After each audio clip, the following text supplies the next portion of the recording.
What is up, weather enthusiasts? I'm your host, Pat's Path Predictor. Let's get right into the weather.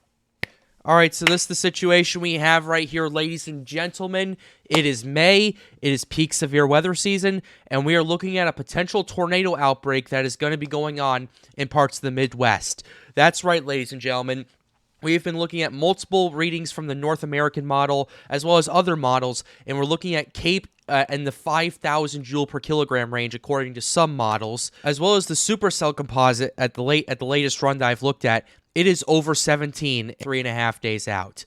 We've been looking at several runs of the North American model, and while they do agree on a certain intensity of this potential, they do not all agree on the location. They've been anywhere from Oklahoma to Kansas to Iowa to Missouri to Illinois.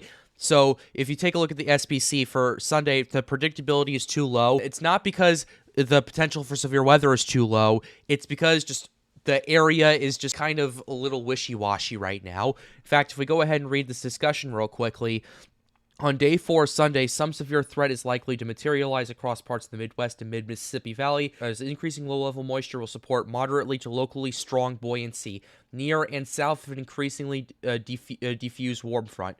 However, stronger mid-level flow, deep layer shear, and any embedded shortwave troughs are likely to remain displaced somewhat northward of the stronger instability.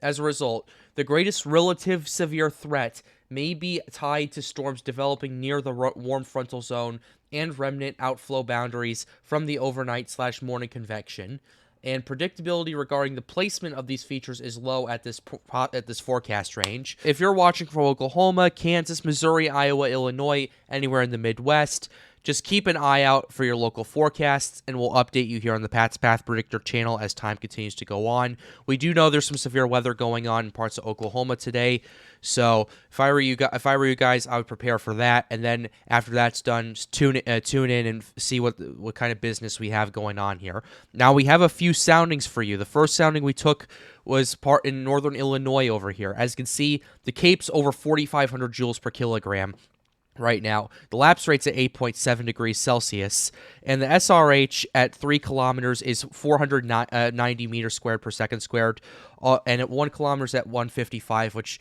at 1 kilometer, that's pretty good.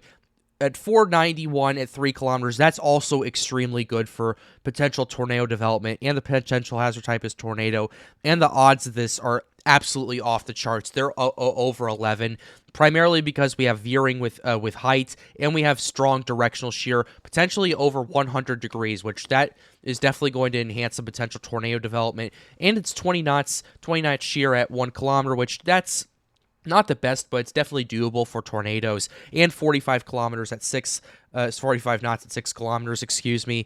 That's going to definitely enhance the potential supercell development with this. Now, this one was taken in southeast Iowa near the Quad Cities right here. PDS tornado is a potential hazard type. It's kind of hard not to see why. The lapse rate's at 8.7. The 1 kilometer SRH is over 200, over 450 for 3 kilometers over here. So yeah, that's definitely a more extreme measurement that we're looking at right here.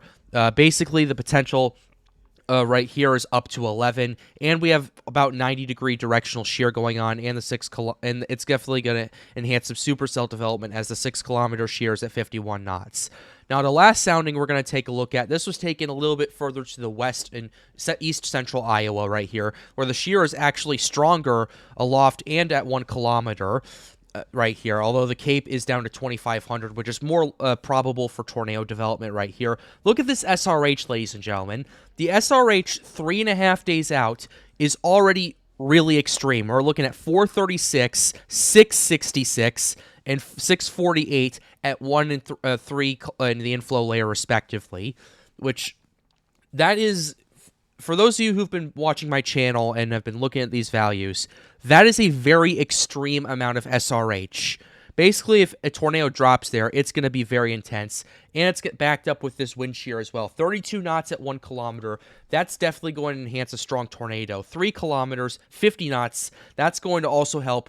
Almost 70 knots at 6 kilometers right there. Yeah, that is going to absolutely enhance your supercell development right there. One thing I do want to caution on, and I've been saying this earlier, is that we're not entirely sure where this is going to set up, and it's going to depend on those frontal areas. But one last thing I do want to show you is the dew point temperature. Look at this. There is absolutely more than enough moisture for this thing to really blow up. We're looking at dew points over 70 degrees in a lot of these areas. Now, part of that's due to it being May and it's starting to warm up, but still, for severe weather, that is a very good, if not extreme, amount of dew point right there. And we're going to continue to keep an eye on it here on the Pat's Path Predictor channel. As soon as more outlooks come out, we will report them for you.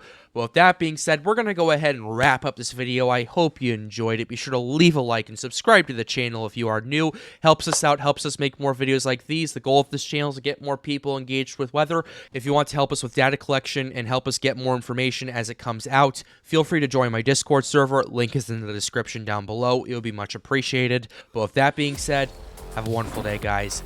Stay safe.